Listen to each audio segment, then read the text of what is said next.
राजे, राजे, या राणी साहेब, आम्ही तुमचीच वाट पाहत होतो. कशासाठी? शब्द न पाळण्यासाठी?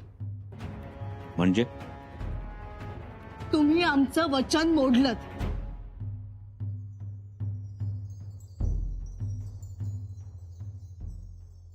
हो, का? मैत्रीसाठी?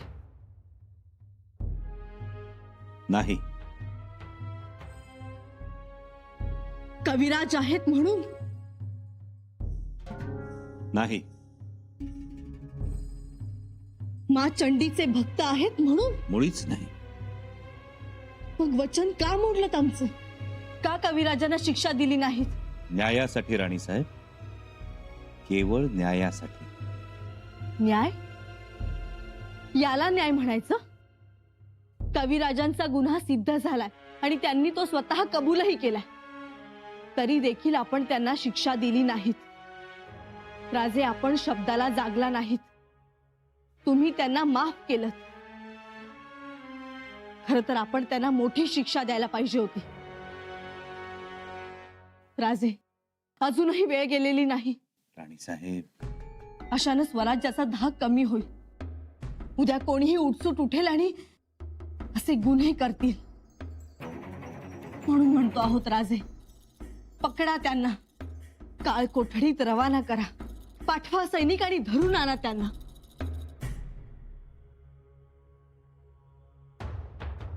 धरून कशाला आणायला हवं? कविराज स्वतःच्या पावलानं चालत आले.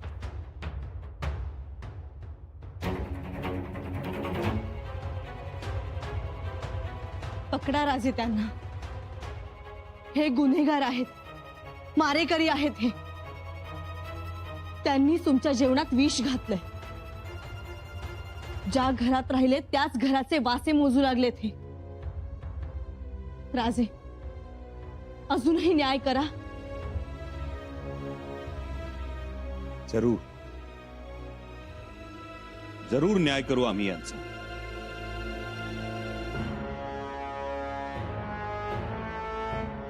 आम्ही यांचे हात जखडून टाकू, पण मैत्रीच्या धाग्याने.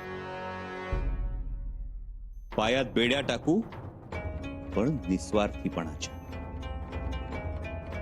पाठीवर असुडाचे फटके उडू, परंतु त्यागाचा असू.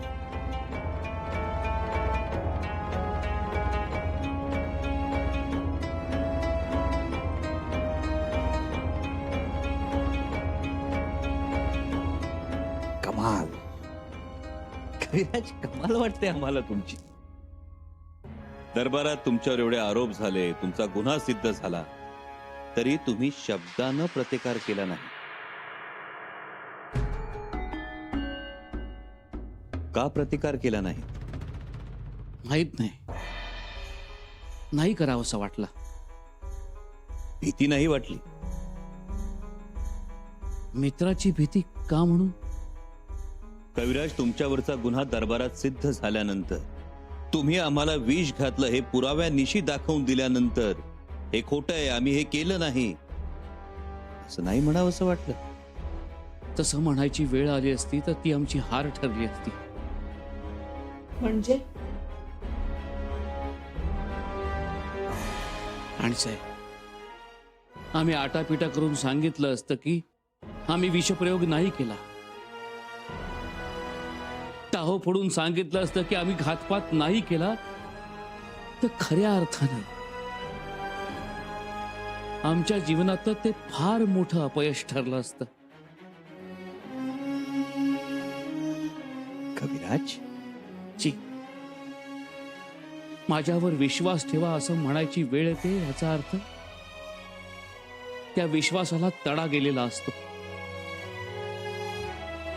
मी असं नाही केलं असं म्हणायची वेळ जेव्हा त्या मित्रावर येते, त्याला मी मैत्री समजत नाही. खरं सांगू राजा, जेव्हा फूल सांगतं ना की मी सुगंधी आहे, तेव्हा त्या सुगंधालाही अर्थ नसतो आणि त्या फुलालाही. जेव्हा आई म्हणते मी मायाळू आहे, तेव्हा तिच्या ममत्वाला काय अर्थ आहे? आणि असंच आहे मैत्रीचं. मी आपल्याला मैत्रीचा हवाला का द्यावा? देणार नाही. तो राजांनी ओळखावा आणि ते ओळखणार याची खात्री होती, म्हणूनच आम्ही बोललो नाही. पाहिलं राणीसाहेब, पाहिलं केवढा विश्वास आहे कविराजांचा आमच्यावर. राजन आमचे श्वास आहेत, निश्वास आहेत. त्यांना काय सांगावं की आम्ही विषप्रयोग केला नाही? परंतु गुन्हा तर सिद्ध झालाय ना. राणीसाहेब, गुन्हा सिद्ध झाला नाही, सिद्ध केला गेला. सिद्ध केला गेला. राजे, आम्हाला काही कळायला तयार नाही. आम्हाला सांगा, हे सगळं झालं भावनी, पण मग दरबारात सगळ्या मंत्र्यांसमोर तुम्ही कविराजांना कशाच्या आधारावर माफी दिली? कारण ठोस पुरावा आमच्याकडे आहे.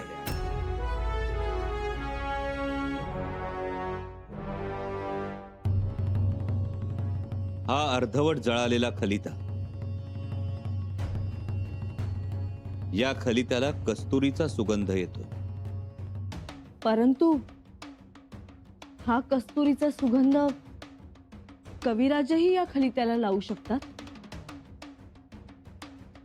आमचे कविराज अत्तराच्या गावाचेच आहेत. अत्तराचा शौक आहे त्यांना. पण कविराज हरणाच्या नाभीतील कस्तुरी पत्राला लावणार नाही. कवी मनाचे आहे, हळवे आहे.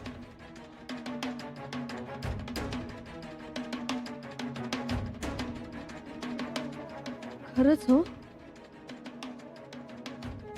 हा खलिता लिहिणारा कोणीतरी मातब्बर असला पाहिजे. त्याचा शोध आम्ही घेतोच आहोत.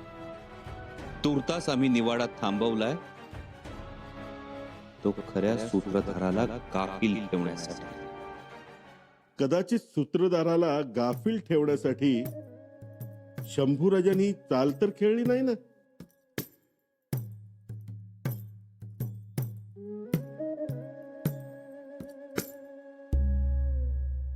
खेळली असेल. खेळ खेळणारेच आहेत ते.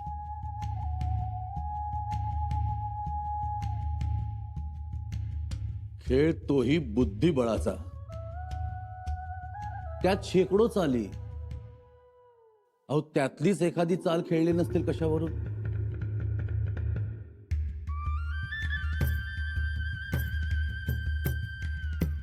शंका तर तीच येते. शंका रास्त आहे पंत. त्याशिवाय का कलुषाने गुन्हा कबूल करून बी त्याला शंभूराजांनी माफी दिली.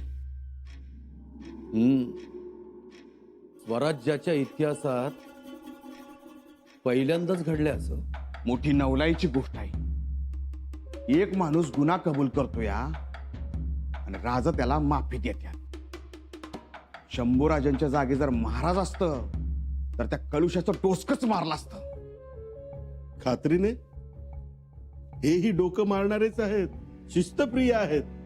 पण का नांगी टाकली त्यांनी त्या कलुषा समोर हेच कळत नाही. नांगीचा विषयच नाही पंत. ही खेळीच आहे. पंत, सावध होऊ आपण. काय म्हणाले राजे? कलश मित्र आहे, त्याला माफ. ही गोष्ट वाटते तितकी सहज सोपी नाही. काय करायचं? सापळा लावलाय. अडकायचं का बाहेरच थांबायचं? तुम्ही ठरवा. थांबायचं नाही, सावधपणे चालायचं. शेवटी एक गोष्ट लक्षात ठेवा, शंभू हा रायगडावर नाही कैलासावर शोभून दिसतो. म्हणून त्यांना पाठवायचं कुठे? कैलासावर. यात बदल नाही.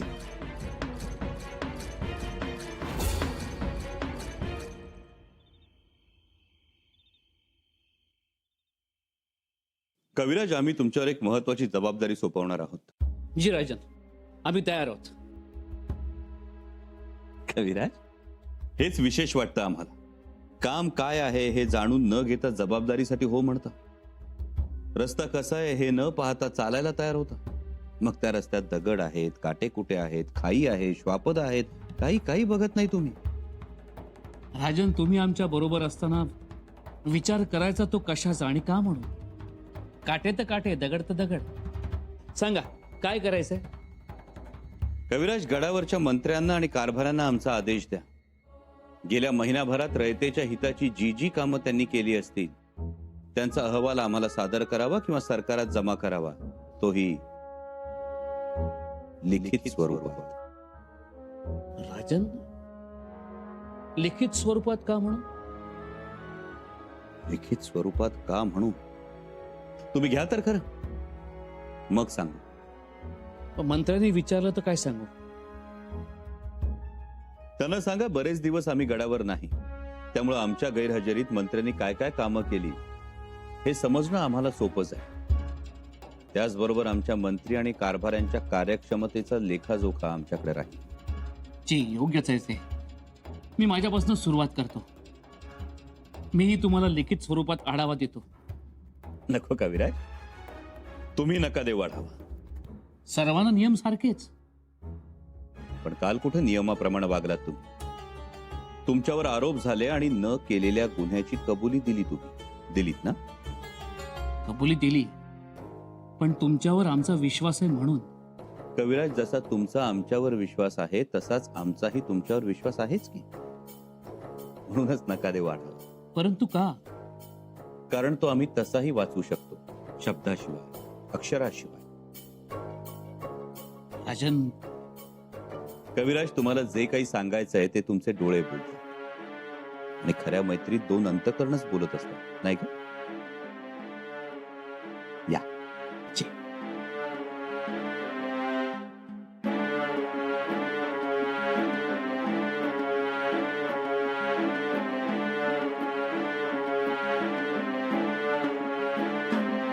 राणीसाहेब, आम्ही येतच होतो, तुम्ही कशाला थाळा आणण्याची तसदी घेतली. माफी असावी राजे, हा थाळा आपल्यासाठी नाही, थोरल्या मातोश्रींसाठी आहे. म्हणजे आज 2 दिवस झाले मातोश्रींनी अन्नाला स्पर्श देखील केला नाही, म्हणून आम्ही स्वतःच थाळा घेऊन निघालो.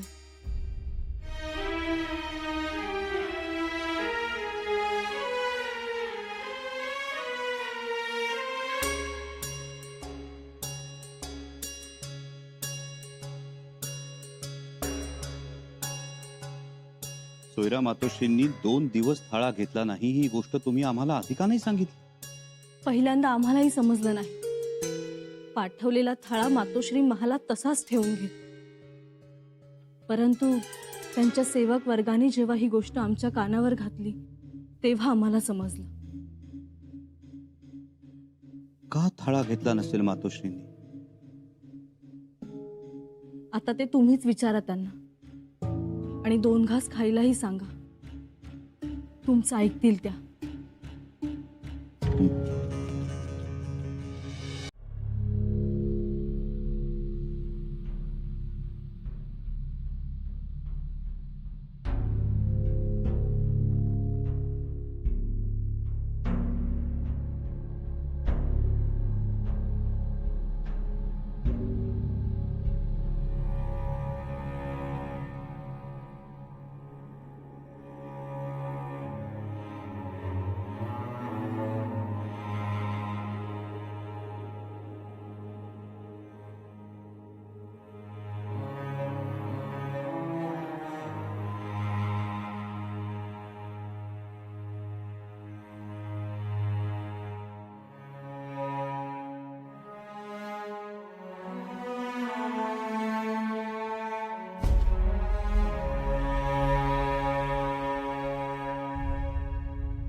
मातोश्री, आम्हाला समजलं की 2 दिवस झाले तुम्ही थाळा घेतला नाही.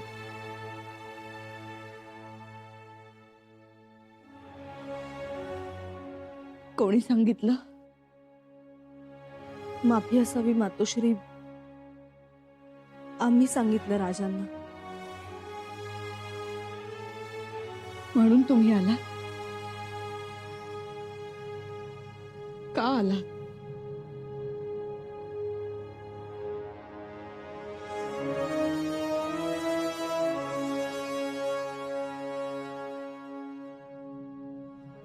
मातोश्री तुम्ही 2 घास खाऊन घ्यावेत म्हणून आलो. खाऊन घ्या. शंभूराजे नको. मातोश्री तुम्हाला ठाऊक आहे ना, तुम्ही जेवला नाहीत तर कुणीही थाळ्याला हात लावणार नाही. शंभूराजे आग्रह धरू नका. खावं लागेल मातोश्री, नाहीतर उद्या स्वप्नात येऊन आमचे आबासाहेब दरडावतील आम्हाला. म्हणतील शंभूराजे कुठं आहे तुमचं लक्ष. त्यांचं दरडावणं संपतं न संपतं तोच पाचाडवरून आरोळी उठे. का खात नाहीयेत आमच्या सूनबाई? असा कोणता सल लागून राहिलाय त्यांच्या मनाला? ज्यांनी उभ्या मराठी मुलखाला घास भरवला त्यांची राणी उपाशी राहते. म्हणून खा. नको शंभूराजे. मातोश्री आता अनुमान करू नका. खा.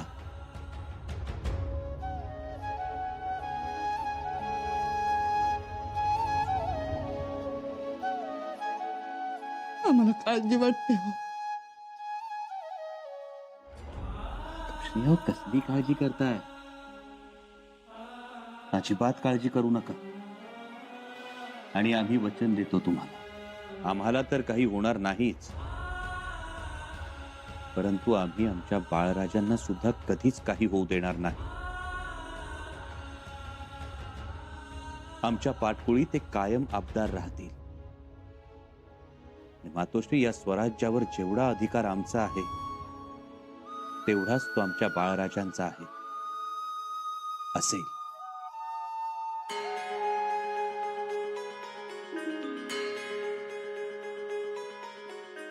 आम्हाला अधिकाराबद्दल बोलायचं नाही. तुमची काळजी सर्वात अधिक वाटते.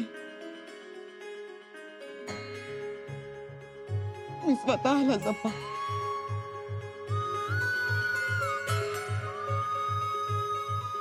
मातोश्री, तुम्ही एवढ्या काळजीपूर्वक काळजी घ्या म्हणताय, काळजी घेऊच आम्ही.